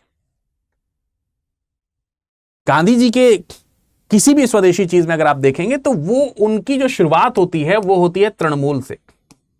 और तृणमूल की जब हम बात करेंगे तो तृणमूल ही है वो चीज जो स्वदेशी है। ग्रास रूट लेवल से जो चीजें शुरू होती हैं, स्वदेशी क्या है? जो सबसे निकट है, जो सबसे नीचे स्तर पर जो चीजें हैं वही तो स्वदेशी है, जो अपनी है। ठीक है, एक बार मुझे याद है कि उन्होंने आंदोलन चलाया। उन्होंने जब आंदोलन चलाया तो आपने देखा होगा कि अक्सर गांधी जी जो हैं, जैसे यहां पर आप इस तस्वीर में देख सकते हैं, गांधी जी के शरीर में अगर आप देखें तो केवल कमर से लेकर के घुटने तक ही आपको वस्त्र देखने को मिल रहा है। इसके पीछे की भी अपनी एक कहानी है जो कि स्वदेशी से थोड़ी जुड़ी हुई है। मालूम है क्या कहानी? कहानी यह है कि एक बार इन्होंने कैंपेन चलाया कि भाई सब लोग क्या करो, सब लोग स्वदेशी अपनाओ। और स्वदेशी अपनाने के लिए उन्होंने कहा कि भाई चरखा का इस्तेमाल कीजिए, खादी का निर्माण करें। और खादी को उन्होंने सिंबलाइज कर दिया, चरखा और खादी को उन्होंने सिंबलाइज कर दिया स्वदेशी से, भारतीय राष्ट्रीय आंदोलन से। और आह्वान किया कि सबको जो हमारे आंदोलन में जुड़ेगा उसे इस चीज का प्रयोग करना है। उत्तर भारत में तो तमाम तरीके से आंदोलन चला। अब इस आंदोलन को व्यापित करने के लिए, फैलाने के लिए ये दक्षिण भारत की ओर भी गए। तो जब दक्षिण भारत जा रहे थे, ट्रेन में थे, तो ट्रेन में बहुत सारे ऐसे लोग थे जो गांधी जी के आंदोलन के समर्थक थे, लेकिन उन्होंने देसी वस्त्र नहीं पहन रखे थे। उन्होंने सूट बूट और ये सारी चीजें पहन रखी थी, देशी वस्त्र नहीं पहन रखे थे। तो गांधी जी ने कहा कि क्या आप आंदोलन से नहीं जुड़े हैं? रिप्लाई आया लोगों का, जुड़े हैं। तो क्या आप लोगों को यह पता नहीं है कि हम खादी और चरखा को प्रमोट कर रहे हैं और आपको उसका समर्थन करना चाहिए? बोले बिल्कुल करना चाहिए, बिल्कुल अलाइंड इस चीज से। तो गांधी जी ने फिर पूछा कि फिर क्यों आप इसे नहीं पहन रहे हैं, फिर क्यों इसे आप धारण नहीं कर पा रहे हैं? तो उन्होंने कहा कि बात तो सही है, लेकिन यह बहुत महंगा है और हम बुर्जुआ वर्ग के लोग नहीं हैं, हम बड़े लोग नहीं हैं, हम उच्च मध्यम वर्ग के लोग नहीं हैं। आंदोलन उच्च मध्यम वर्ग लोगों से चलता भी नहीं है, लीड किया जा सकता है उनके द्वारा, लेकिन एक मास इकट्ठा करने के लिए जो लोग वहां पर इकट्ठे होते हैं वो कौन होते हैं? वो तो छोटी आय वर्ग के होते हैं, उनके पास इतना पैसा कहां है? शायद गांधी जी उस आयाम को नहीं समझ पाए होंगे उस समय, लेकिन यहां उन्हें समझ में आया। उन्होंने कहा अच्छा, क्योंकि विदेशी वस्त्र सस्ते हैं तो वस्त्र पहनने से आंदोलन कहां कमजोर हो सकता है, हम आंदोलन में पूरी तरीके से साथ हैं। तो गांधी जी ने कहा नहीं, कथनी और करनी में सिमिलरिटी को लाना होगा, अपनाना तो पड़ेगा स्वदेशी को। रही बात महंगाई की, तो उन्होंने कहा कि मैं इसका मार्ग निकालता हूं। तो जब वो अपने स्टेशन पर पहुंचे और अगले दिन जब उनका भाषण होना था, तो वो मंच पर कुछ इस तरीके की ड्रेस पहन करके पहुंचे।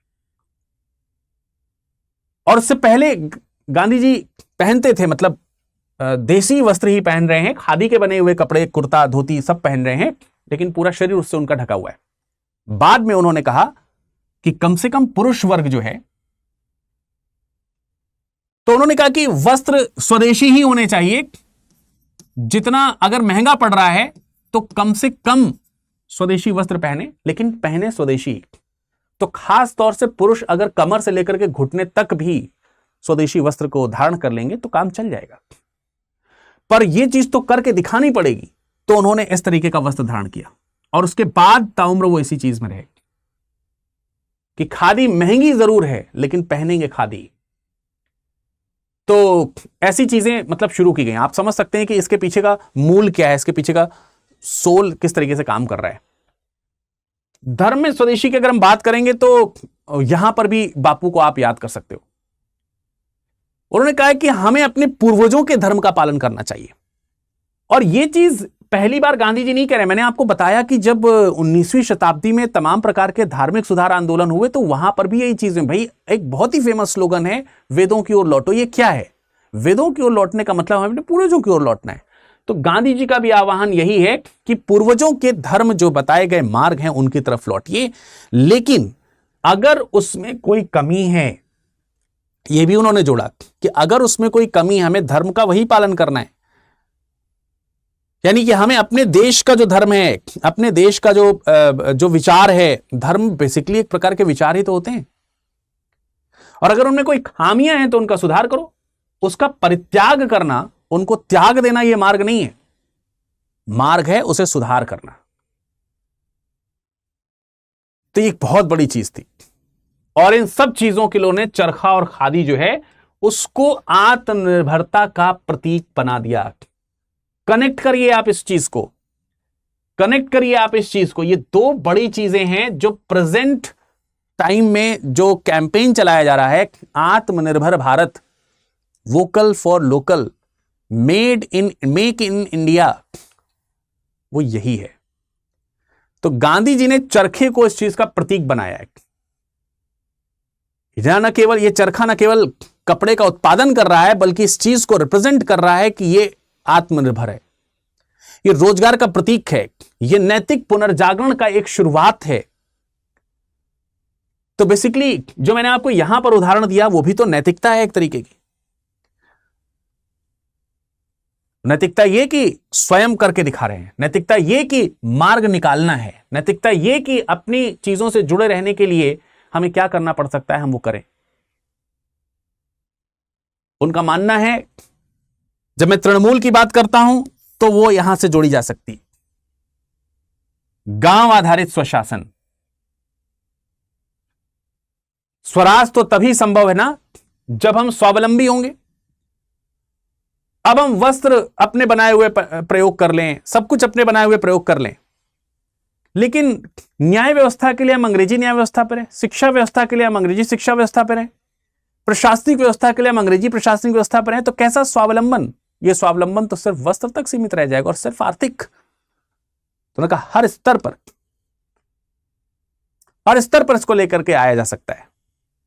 अगर हम पंचायती राज व्यवस्था का प्रयोग करें और उस पंचायती राज व्यवस्था में लोकतंत्र की अवधारणा हो, किसकी अवधारणा हो? लोकतंत्र। यानी वो जो पंचायत में जो लोग हों उन्हें हम चुन करके भेजें, उनका एक निश्चित कार्यकाल हो, वो उनकी जवाबदेही अगर तय हो, तो फिर इस स्वशासन में क्या परेशानी है? सच्चा स्वराज तो यही है जहां पर गांव तक के लोग महसूस कर सकें कि वो राज के पार्ट हैं और वो अपने हिसाब से अपना देश चला रहे हैं। अपने देश में अपने शासन का इस्तेमाल भी तो स्वराज है, और अपना स्वराज भी तो अपना स्वदेशी आत्मनिर्भर इकाई है। तो वो चीज यहां पर देखने को मिल रही है। ये गांधी जी के विचारों में था। अब अगर हम थोड़ा स्वतंत्र भारत की तरफ चलने का प्रयास करें और थोड़ी आधुनिक दृष्टि में इसको लेकर के आए, तो आप देखेंगे कि भारत जब स्वतंत्र होता है, आप लोगों को मालूम है कि अगर हम वित्तीय नीतियों की बात करें भारत की शुरुआत में, तो आपने देखा कि भारत में योजना आयोग बना, और योजना आयोग बना, और आपने इसके अलावा यह भी सुना होगा कि पंचवर्षीय योजनाएं चलाई गई। पंचवर्षीय जो योजनाएं हैं वो चलाई गई। पंचवर्षीय योजनाओं में आपने देखा होगा कि जो पहली पंचवर्षीय योजना है वो कृषि आधारित थी। आपने देखा होगा कि दूसरी पंचवर्षीय योजना है वो उद्योग आधारित थी। ऐसा नहीं कि उद्योग आधारित इस अर्थव्यवस्था में कृषि को स्थान नहीं था, बट प्राथमिकता तय की गई थी उद्योगों की। और फिर तीसरी पंचवर्षीय योजना आई जिसमें कृषि और उद्योग दोनों को बढ़ावा दिया गया। और आगे की अर्थव्यवस्था में अगर आप देखेंगे तो आपको गरीबी हटाओ जैसी चीजें जो है वो देखने को मिलती। तो इन चीजों को अगर हम देखें तो इसमें क्या चीज थी जो कॉमन थी? चाहे वो कृषि की बात कर रहे हो, चाहे वो इंडस्ट्री की बात कर रहे हो, दोनों में टारगेट जो है वो इंडस्ट्रियलाइजेशन का ही रखा गया था कि कृषि है तो कृषि में इंडस्ट्रियलाइजेशन हो, अच्छी उन्नत कृषि और उसके संसाधन उपलब्ध हों, पर इसका देशीकरण करने की बात की गई थी, देशीकरण हो। तो तमाम सारी कंट्रीज से टेक्नोलॉजी की सहायता और फाइनेंस की सपोर्ट लिए गए और भारत में इसका विकास करने का प्रयास किया गया। तो आप देखेंगे कई जगहों पर बांध निर्मित किए गए, तो कई जगहों पर तमाम प्रकार की भारतीय बड़े बड़े औद्योग कारखाने स्टैब्लिश किए गए। चाहे वो राउरकेला की बात कर रहे हो, चाहे वो आप बोकारो की बात कर रहे हो, चाहे आप भिलाई की बात कर रहे हो, दुर्गापुर की बात कर रहे हो, तमाम प्रकार के इंडस्ट्रीज जो है वो डेवलप की गई। तो इसका मतलब स्वतंत्रता के बाद का जो भारत है वो औद्योगिकरण और आधुनिक विज्ञान को कहीं ना कहीं बढ़ावा दे रहा है, लेकिन उसका स्वरूप कैसा है? उसका स्वरूप स्वदेशी। और यह लाजमी भी था क्योंकि अभी भी भारत विदेशी गुलामी से मुक्त हुआ था। लेकिन गांधी जी के इस चीज को लेकर के थोड़े से विचार डिफरेंट है। क्या चिंता है कि उद्योग है तो पूंजीपतियों के द्वारा ही शुरू होगी, और पूंजीपति अगर जहां होंगे वहां वो आर्थिक लाभ के लिए जरूर काम करेंगे। ये वही समाजवाद की भावना का एक शुरुआत है। गांधी जी आधुनिक उद्योगों को लेकर के हमेशा आशंकित हैं। उनका मानना यही है कि यार ये एक प्रकार की शोषणकारी व्यवस्था है, इसमें कोई दो राय नहीं है। हमारा देश जब अभी स्वतंत्र हुआ और जब उसको समग्र विकास की आवश्यकता है और हम इसमें जो है समानता की बात कर रहे हो, तो किसी एक पर आधारित होकर के काम नहीं कर सकते। इसलिए वो चाहते हैं कि देश जो है वो स्वदेशी वस्तुओं का निर्माण करे, और उसके लिए हमें केवल औद्योगिक इकाइयों के ऊपर डिपेंडेंसी नहीं बनानी चाहिए। इसलिए वो हस्तशिल्प उद्योग को बढ़ावा देना चाहते हैं। हस्तशिल्प उद्योग, कुटीर उद्योग जो है उसको बढ़ावा देना चाहते हैं। ग्रामीण उद्योग जो है उसको बढ़ावा देना चाहते हैं। केवल इंडस्ट्री पे डिपेंडेंसी हो जाएगी तो फिर कल को गांव जो है वो शहरों के गुलाम होने लगेंगे। इसकी वजह से देश के एक बहुत बड़े हिस्से की जो निर्भरता है वो किसी दूसरे पर होने शुरू हो जाएगी, वो निर्भरता समाप्त हो जाएगी। तो वे चाहते हैं कि देश जो है वो आर्थिक तौर से आत्मनिर्भर हो। देश आर्थिक तौर से आत्मनिर्भर करने के लिए इनको नहीं भुला सकता, इनका इस्तेमाल करना जरूरी है। और तभी आज के समय में यह तस्वीर प्रासंगिक हो जाती है कि आप इसको कोई पुराना टूल ना माने। यह पुराना टूल नहीं है, इसे आज के समय में भी उतना ही प्रासंगिक माना जा सकता है। तो इसे सिंबलाइज करने के लिए इस तरीके की तस्वीर आपको सोशल मीडिया में देखने को मिल जाती है। इसके अलावा पॉलिटिकली भी अगर हम देखें तो कुछ डेवलपमेंट्स तो हमको देखने को मिलते ही हैं, ऐसा तो नहीं है कि नहीं मिलते हैं। जैसे अगर हम आगे बात करते हैं कि थोड़ा आरएसएस के पॉइंट ऑफ व्यू से देखें तो वहां पर भी हमको आरएसएस का नाम मैं इसलिए ले रहा हूं कि प्रेजेंट जो गवर्नमेंट है वो बीजेपी की, और बीजेपी काफी हद तक आरएसएस से अलाइंड होती है। 1950s में आरएसएस ने स्वदेशी को अपने आर्थिक दर्शन के तौर पर अपनाया था, और तब से लेकर के 2000s तक उन्होंने इसी चीज पर काम किया। और आप देखेंगे कि 1991 में उन्होंने एक संस्था का निर्माण किया जिसका नाम हुआ स्वदेशी जागरण मंच। स्वदेशी जागरण मंच मेन ऑब्जेक्टिव यह है कि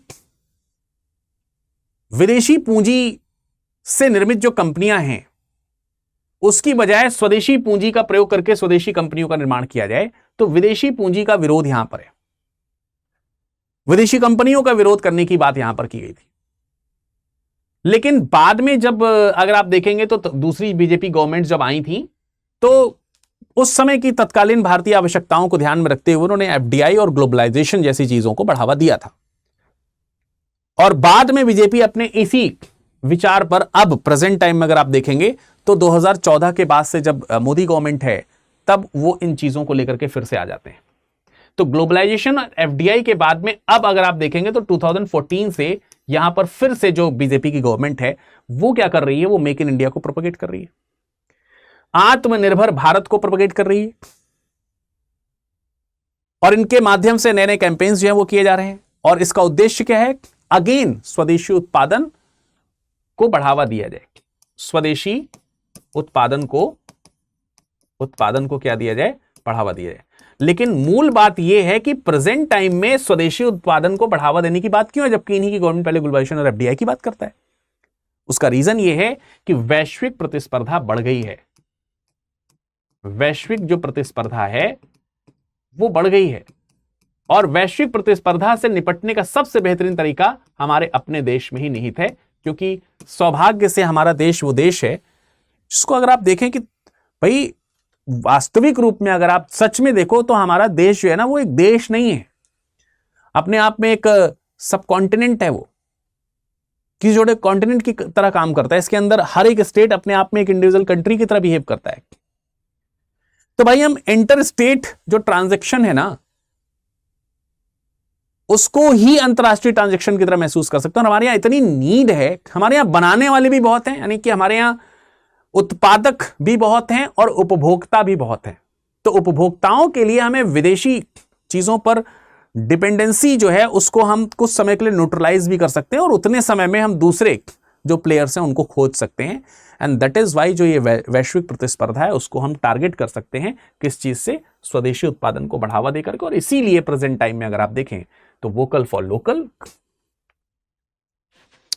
मेक इन इंडिया, आत्मनिर्भर भारत, इस तरीके के स्लोगन्स जो राजनीतिक चेतना से प्रेरित हैं, लेकिन ये भारत की आर्थिक स्वावलंबन और सांस्कृतिक पहचान को बढ़ावा देने का काम कर रहे हैं।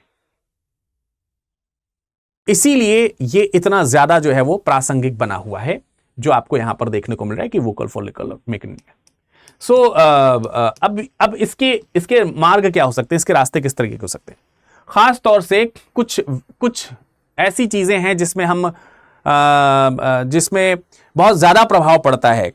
जैसे अगर आपने सुना होगा कि अभी दीपावली आने वाली है, तो सरकार ने भी इस चीज का आह्वान किया कि आगे जो त्योहार आ रहे हैं, और त्योहारों में खास तौर से सिर्फ दिवाली ही नहीं है, बल्कि अगर आप देखें तो जैसे शादी के भी सीजन आते हैं ना, तो शादी विवाह बहुत होता है उस समय। तो उस समय भी जो गुड्स हैं, वस्तुएं जो हैं वो बहुत ज्यादा उनका उत्पादन किया जाता है, लोग उनकी मांग करते हैं। तो प्रयास यही है कि भाई वो स्थानीय हो, लोकल का भरोसा उतना होना चाहिए जो विदेशियों ने कमा रखा है। एक्चुअली आखिर ये चीज डेवलप कहां से होती है? बड़ी इसका अजीब सा उदाहरण मैं आपको बता दूं। देखिए, भारत में हमेशा से विदेशी चीजों के प्रति जो है लोग आकर्षित होते रहे। कोई भी चीज हो, एक बड़ा ही आप कहेंगे कि बड़ा फुहार सा एग्जाम्पल दिया आपने, बट कॉमन एग्जाम्पल है जिससे आप समझ पाए। जैसे शराब की बात करते हैं, तो जब वोट जैसे पुराने समय में चलते थे, तो आपने सुना होगा कि क्या नाम है, वोटर्स को लुभाने के लिए इस तरीके के हथकंडे अपनाए जाते थे कि घर घर जो है बोतलें पहुंचाई जा रही। तो कई तो जगहों पर आपको यह भी सुनने को मिल जाता है कि अंग्रेजी शराब बट रही है। ये अंग्रेजी शराब क्या है? और कई जगहों पर आपने देखा होगा वो देसी शराब की दुकान, ठेके की दुकान, ऐसे करके लिखा रहता है, तो वो मतलब देशी शराब है। तो शराब जैसी चीज में भी अगर आप देखिए कि देशी और विदेशी का अपना एक अलग माहौल क्रिएट है वहां पर, कि भाई विदेशी है तो अच्छी होगी। ये इसको आप हर जगह इस चीज को फिट ना बैठाएं, लेकिन मैं आपको बताने का प्रयास, ये इतना कॉमन सी चीज है जो सबने देखा, सुना, जाना, समझा होगा, इसलिए सिर्फ मैंने इसका प्रयोग किया। अदरवाइज इसको प्रेरित करने का मेरा कोई उद्देश्य नहीं, मैं आपको पहले से क्लियर कर दे रहा हूं। तो हमारे यहां ऐसा होता है, जैसे आप इसी चीज को वस्त्र से जोड़ करके देख सकते हैं कि किसी लोकल कंपनी ने कोई शर्ट या पैंट या कोई भी चीज, कोई भी वस्त्र बनाया हुआ है, तो हम सबसे पहले जब कपड़ा खरीदने जाते हैं तो क्या देखते हैं उसमें? उसका जो टैग लगा हुआ है वो क्या है, टैग किस कंपनी का है। और फिर जब हम किसी विदेशी कंपनी का टैग लगा करके चीजों को, कई जगहों पर मैंने ऐसे देखा, सुना है लोगों के साथ कि किसी बड़ी कंपनी का अगर वस्त्र पहन लेते हैं, उसका टैग लगा हुआ था, तो उसको उसका फिर बखान करते हैं, जान रहे हो कौन सी शर्ट है, मैं किसी कंपनी का नाम नहीं लेना चाहूंगा, जान रहे हो किसकी शर्ट है, देखिए कभी पहनी है, फला यहाँ की नहीं है, विदेशी कंपनी है। तो हमारे यहां हमेशा विदेशी कंपनियों के प्रति आकर्षण है। सो उसको समाप्त कैसे किया जा सकता है?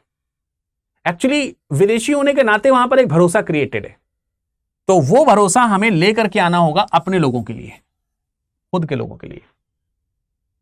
ऐसा नहीं कि भारतीयों का भारतीय उत्पाद पर भरोसा नहीं है।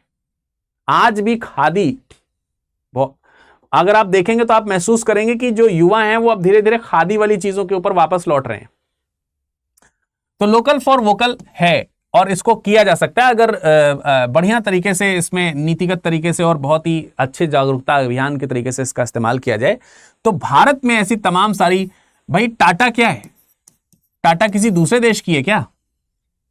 और हमारा बिलीव टाटा पर होता है, किसी दूसरे देश की आयरन स्टील कंपनी का नाम भी नहीं सुना होगा आपने। तो जब बात भरोसे की आती है स्टील में, तो फिर टाटा नाम आता है। तो यही की तो है, ये भरोसा जगाना पड़ेगा, बनाना पड़ेगा, ये भरोसा बनाना पड़ेगा। खादी इंडिया भारत का ही तो है। अब खादी इंडिया है तो फिर प्योर खादी होगा, भरोसा है। तो ये चीज दोबारा भी की जा सकती है। लोकल फॉर वोकल करना पड़ेगा, made in India, make in India पे भरोसा रखना पड़ेगा, आत्मनिर्भर भारत के ऊपर भरोसा रखना पड़ेगा, तब जाकर के इन चीजों को हम डेफिनेटली पूरा कर सकते हैं। सो आई होप कि आपको पूरी तरीके से, जब हमने आपको बताया कि भाई 1800 से लेकर के आज तक स्वदेशी किस किस रूप में अपनाया गया है, तो आई होप कि आपको ये वीडियो जाकर के काफी तरीके से हेल्पफुल रहा होगा। कैसा लगा ये वीडियो और आपके क्या विचार हैं स्वदेशी को लेकर के? स्वदेशी को लेकर के आपके क्या विचार हैं वो आप लिखें। और हमेशा की तरह मेरे जितने भी जो व्यूअर्स हैं और जो ट्रू एस्पिरेंट हैं फॉर यूपीएससी, उनको मालूम है कि उन्हें इस लेक्चर का हमेशा सारांश लिखना होता है। तो आप इसका सारांश जो है वो लास्ट में जरूर लिखें, मैं जरूर कमेंट सेक्शन में देखना चाहूंगा। और आपके स्वदेशी को लेकर के क्या विचार हैं, आपको वोकल और वोकल फॉर लोकल को लेकर के क्या विचार हैं, और सभ्य भाषा का प्रयोग करेंगे तो ज्यादा ठीक रहेगा। ठीक है, यूट्यूब में अक्सर कोई भी कुछ भी लिखने के लिए तैयार रहता है, ऐसा है। बाकी मैं अपने उन स्टूडेंट्स को जो एक डेडिकेटेड बैच से जुड़ने का प्रयास कर रहे हैं और जिनसे ये बैच जो 2026, 27, 28 के लिए था, जो मॉर्निंग का मिस हो गया है, तो आप परेशान ना हो। इसमें 31 तारीख लास्ट डेट थी, अब उस लास्ट डेट को एक्सटेंड कर दिया गया है और 3 सितंबर लास्ट डेट हो गया। अभी भी आप इस बैच में एनरोल करा सकते हैं। विरद लाइव कोड का इस्तेमाल करने से आपको मैक्सिमम डिस्काउंट तो मिलेगा ही, साथ ही साथ आपको हमारे साथ जुड़ने का मौका भी मिलेगा। इसलिए आप ध्यान रखें, कोई कुछ भी कोड बताए और किसी दूसरे कोड में कोई भी सुविधा आपको देने का वादा करे, उससे कहिए कि वो सारी सुविधा मुझे विरद सर के कोड में चाहिए। नहीं दोगे तो मैं विरद सर से बात करने जा रहा हूं, विरद सर से बात करने जा रही हूं। आपको सारी सुविधा इसी कोड के अंतर्गत मिलेगी किसी भी तरीके। और अगर आपको कोई संशय है तो तुरंत आप हमसे संपर्क कर सकते हैं। हमारा टेलीग्राम है, उसमें जुड़ सकते हैं आप, ठीक है, और हमें मैसेज कर सकते हैं। जैसे फॉर एग्जाम्पल आप यहां पर नोट कर लीजिए, विरद VIRAD LIVE, यही मेरा टेलीग्राम है, यही मेरा इंस्टाग्राम भी है, टेलीग्राम, यही मेरा इंस्टाग्राम भी है और यही मेरा कोड भी है। तो आपको यही कोड लगाना है बगैर किसी से पूछे, कोई दिक्कत ही नहीं है, आप लगा दीजिए बिल्कुल। और मुझे टेलीग्राम, इंस्टाग्राम पर इन्फॉर्म भी कर दीजिए। कोई समस्या है तो अपना मोबाइल नंबर आप यहां पर लिख करके भेज सकते हैं, मैं आपसे संपर्क कर लूंगा। या फिर आप अपने मोबाइल नंबर को मेरे ईमेल आईडी पर भी भेज सकते हैं, virad.dubey@studiiq.com। तो मेरी टीम या मैं फिर आपसे बात कर लेंगे, ठीक है, और आपको जो भी अच्छे से अच्छा डिस्काउंट हो सकेगा वो जरूर आपको दिलाएंगे। मिलते हैं अगले किसी वीडियो में इसी प्रकार के एनालिसिस के साथ। तक अपना ख्याल रखिएगा। हिंदी में यूपीएससी की तैयारी से संबंधित प्रोग्राम्स को देखने के लिए सब्सक्राइब करें स्टडी IQ IAS हिंदी।